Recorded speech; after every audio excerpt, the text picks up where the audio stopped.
Cô, cô thon chỉ có, ôi rồi cái bộ tao nó lò. Vì cô bỏ là hai tia, xin dài rồi nó, chỉ yêu chỉ tao xin chín gì lò. Có chỉ do cô lờ, ta chỉ cô chẳng chua con. Thon chỉ rồi nó, do rồi cơ, đời cô kia có ưu cho cái lúa ở gió. Thảo khó nó, giờ có duyên do, thì có sẵn chỉ cô lò, chỉ có yêu chỉ bỏ cũng gì lờ mơ. Nú nó, thì nhà ta lò. Cô chẳng chua có lú chua luôn, thì tụi mày đùa, thì chẳng nhớ được cô chỉ lo. Vừa nua mò, mua con giò, mua bao số thông bò. Xa cho có thầu tư, lú xé thì chẳng do có vừa lua lì nò. Vì do chuối lo lù, chỉ tao hay trao con. Thì sẵn chỉ có nhớ trao nú nò, dù mua hay có ta trao con. Ê ta kỳ mồ, lo lù mò nò. Thì chỉ nhón cho hậu cùng rùa bò.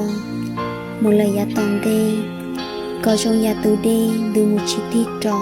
Vì lo lù nó thì chẳng tăng lưu dân hậu của lũ lũ.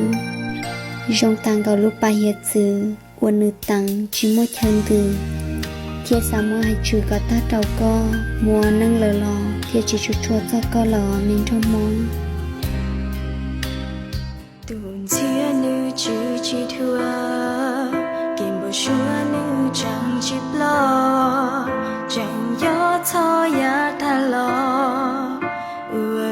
tâm mùa lon tới, thao lo tao đau lưu chi hơi, chẳng nhỏ hậu xìa, thao lo tao đau lưu cha nhong, chế nhỏ hậu xìa.